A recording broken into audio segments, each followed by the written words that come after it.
Hello, I'm an old fart, and I have a guilty pleasure.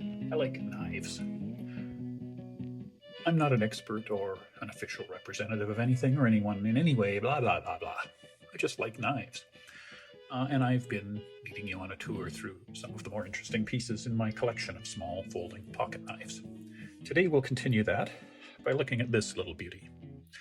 This is a Ferrum Forge Exec, a knife that it took me some effort to get, and I have been surprised and delighted with it. Let's walk through how that came to be. I read about this knife online and in some reviews and thought it looked really nice, and ordered one from the only way I could find it at the time, which was directly from Ferrum Forge. And after quite a long delay, it never arrived. And this has happened to me a couple of times, and it's a lesson I should have known better, and it's why I avoid ordering knives from the United States if I can, because I don't live in the United States, and shipping them internationally. Every time they cross an international border, there is a chance that someone will interpret the import and export rules and decide that it is a prohibited thing. So that happened, and my beautiful Exec never arrived. Since then, I found a domestic distributor in my country, but they were out of stock. But they had one of those, email me when it's back in stock mailing lists. So I submitted my name and forgot about it, and time passed. And then not long ago, I got the notice that they had them in stock. Yay! So I ordered one, and here it is. As I'll get to in a minute, I have been extremely happy with it. Let's go through that. First, a little more formal. So this knife is from Ferrum Forge, US design company, and it is the Exec model. It is a side flipper, traditional side flipper, frame lock knife. The blade runs on bearings very smoothly. We'll come back to that. And although it's compact and small-ish, it's a long knife on the long side. We'll do a few measurements here. The international standard, of course, the pocket calculator scale, it's about 1.2 pocket calculators, so that's long. To compare it to some other knives in the collection, just to give a good sense of size, at first I thought it was about the same size as a Benchmade 940, and as you can see, it's actually a little bit longer than a 940. The reason I was thinking it was the same was it's the same, similar sort of long, slim size, but side-by-side comparison, surprised to see that it's actually a little longer than a 940. And it is, in fact, pretty much exactly the same size as the large Sebenza. I don't know, maybe that's a few millimeters more on the Sebenza, but anyway, it's in that size range. So it's kind of the large end of the large knife range, which is funny. It doesn't feel that because it's so slim that it doesn't feel like a huge knife, but it is certainly a long knife. It's also a mid-weight knife, 95 grams. So that is less than the large Sebenza, which is a heavy knife, 133. So 30% less than a Sebenza, but more than the 940, which is about 69 grams. So that's mid-weight, long, slim knife. The blade is 20 CV steel. You can just see there, tiny letters. It's the only marking on the blade, 20 CV steel, which is the same sort of class of steel as M390, which I really like. I don't have many 20 CV knives, but from everything I've read, it is essentially the same characteristics as M390, and what I should expect is very high edge retention at the cost of some toughness and some difficulty in sharpening, and that's probably going to suit me very well. The blade is long, 3.5 inches, so well over the 3-inch limit that matters to some of you, sorry. And there's quite a large sharpening choil, so it's both good for safe sharpening of the blade, and it's actually plenty of room to choke up. So if you want to do fine work and like that hold, I don't, but if you like that hold, you can safely choke up on the blade, and I'm well clear of the corner of the live edge, so that's a nice thing. Now the body is beautiful. The main body is solid titanium anodized. This one is anodized blue. There are other colors available. And on the presentation side, there's a carbon fiber inlay.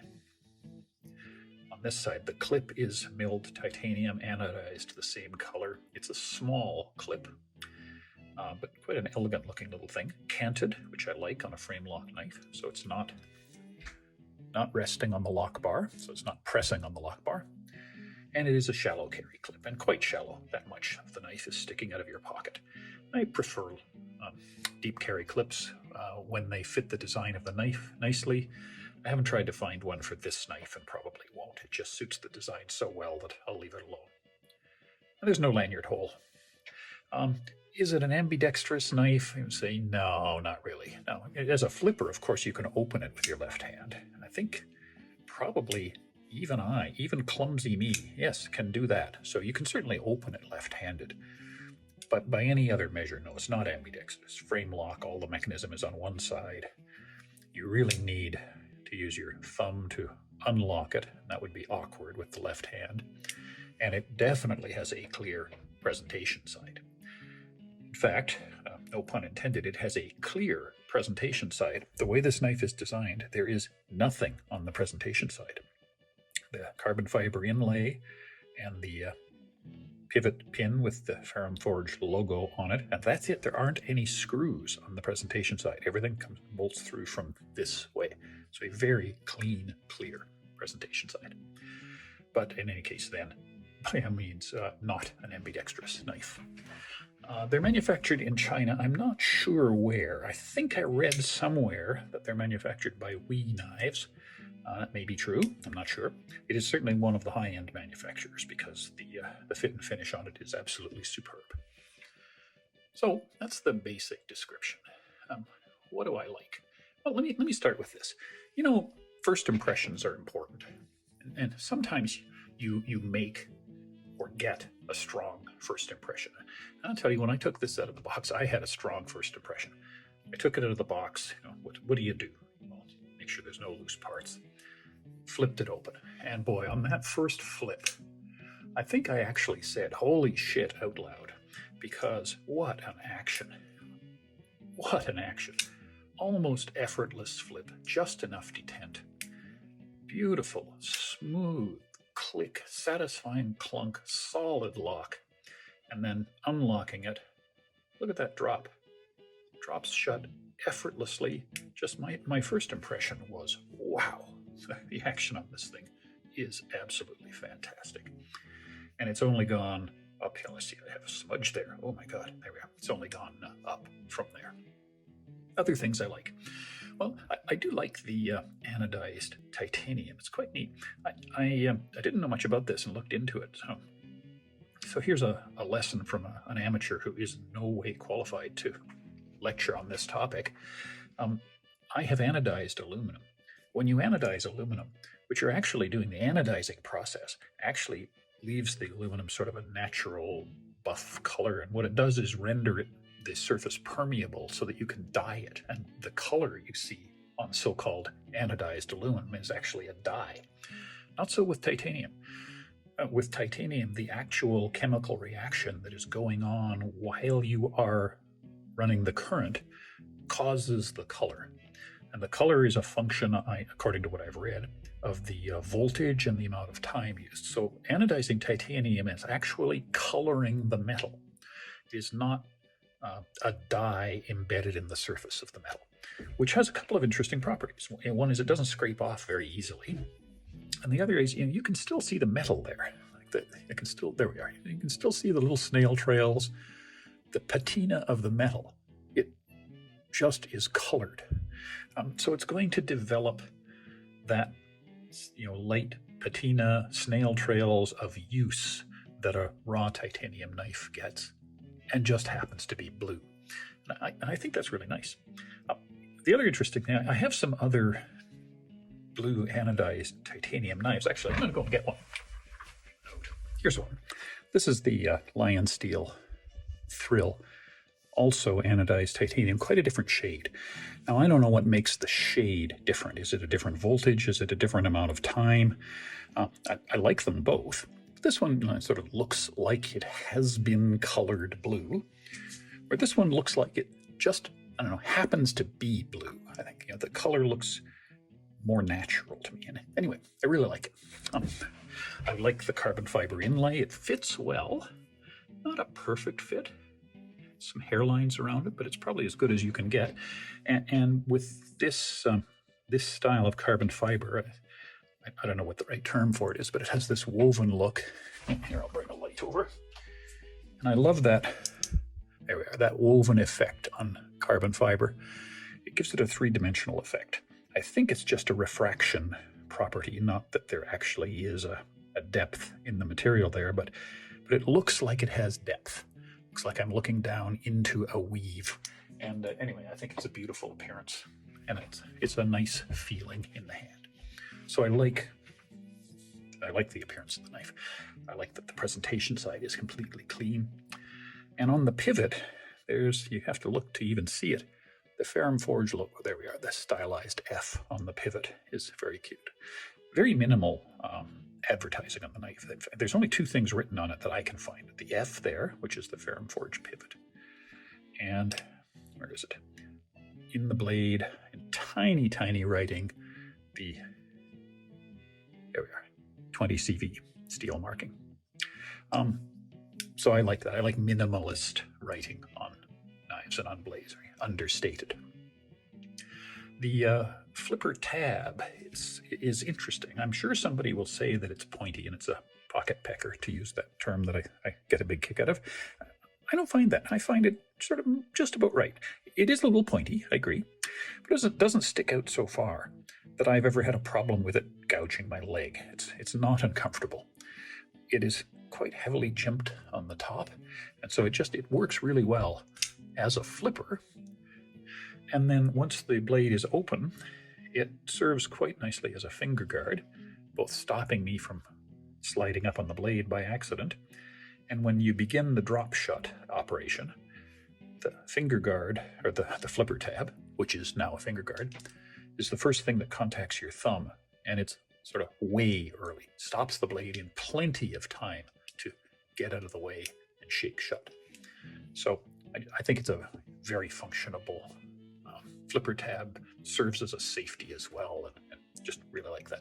So how about actually using it? Well, good length, lots of room for 4 fingers, and a sculpted finger groove here. So very comfortable grip. No hot spots at all. There is a clip, but the clip is so small that it just fits into the natural wrinkles in my hand. So just an extremely comfortable grip for long use. The blade is gorgeous, and I like drop point blades, and I think that's really beautiful. A gentle belly, not too extreme, so the whole surface is usable. Attractive chamfered back and a partial swedge. I just think the blade is beautiful. Great steel, we talked about that. It was very sharp right out of the box. Sharp enough and evenly beveled enough that I didn't feel any obligation to start sharpening my new knife. It's plenty sharp enough to be functional. The polished satin blade would be a fingerprint magnet on some knives. Just polish those fingerprints off. I've been handling it for purposes of this video, but normally it doesn't attract fingerprints the way, say, the large Sabenza does. On the large Sabenza, I pretty much have to fingerprint it with my thumb as part of opening it, so I'm always cleaning smudges off this part of the blade. With this blade, I don't have to touch it at all. Flip open, drop shut. I'm never contacting the blade, so even though the satin finish in theory is a fingerprint magnet, in practice that hasn't been a problem. What I don't like, I've only found one thing to list so far, and that is that this clip is rather aggressive, and it is flush against the knife, and it is solid titanium, so there's not a lot of give there. And it's actually quite hard to get onto my pocket, pushing it over the edge of pants. It's quite hard to get on. Sometimes, like on my jeans, which have a fairly thick seam on the pocket, I actually have to help it by pulling up on the flipper tab. And it's actually hard getting off the pocket as well. Pulling it out of my jeans stops there, and I've I've actually, I think it's the only knife that I've actually had trouble getting it out of my pocket while sitting down. So somehow, if the blade was, or the clip was a little less aggressive, that would be nice. I'm not sure how to achieve that, and it's a minor complaint. So let's go through my completely unknown, internationally unrecognized knife rating systems. We'll start with NTGK, which is for non-threatening gentleman's knife. And as usual, I'll do non-threatening and then I'll do gentleman's knife. So for non-threatening, the good news is the attractive, non-tactical look. It's not a knife that is designed to look scary. Simple drop point blade. Although it is a flipper, and you shouldn't do that in front of nervous people, it is practical and safe to open this knife two-handed by simply catching the blade and then opening it the rest of the way. With some flippers, I'm nervous doing that. This one just seems to naturally allow that in front of very nervous people. Now, of course, you don't want to do that. You want to flip it open. But in front of nervous people, bad idea. It's quiet as well. Some flipper knives sort of go smack, like calling attention to themselves. Hey, look at me, I just opened a switchblade. So nice, quiet, subtle opening. The bad news is that, of course, officially being a flipper, you can only open it quickly, and that does scare people. And it is a little long. Speaking of being a little long, it's very much the same size as the Old Guard from Monterey Bay Knives. And the Old Guard eventually came out with a mini version, which is about 3/4 of an inch shorter. And boy, if only Ferrum Forge would follow that lead and do a mini version of this as well, it might be perfect for non-threatening. Anyway, as it is, attractive, not a threatening appearance, but the flipper can be a little scary. On the gentleman's knife end, classy body, classy carbon fiber scales, classy anodized titanium. Understated, elegant, no advertising slogans printed all over it. And the fact that it is a small boutique designer is always a cool thing. They're a little harder to get. You don't find them at Walmart. The bad news as a gentleman's knife is that it's rather heavy and it's a shallow carry. So it does sit noticeably in your pocket and it does weigh the edge of your pocket down. There's definitely something there. So overall, as an NTGK, non-threatening gentleman's knife, I'll give it an A. Next rating, the KN rating. What will knife nerd friends think of this knife? They'll like a lot about it. The action, oh God, that action is so nice. Premium materials, titanium, carbon fiber, 20 CV steel, great blade. Beautiful to look at, great to hold, cut with. The only thing, I think some knife nerds may call the flipper tab a bit of a pocket pecker, but I don't think so. So I'm going to give it an A+ as a KN rating. And finally, the CMR, cut myself rating. Well, I've never cut myself, so by my definition, that makes it an A.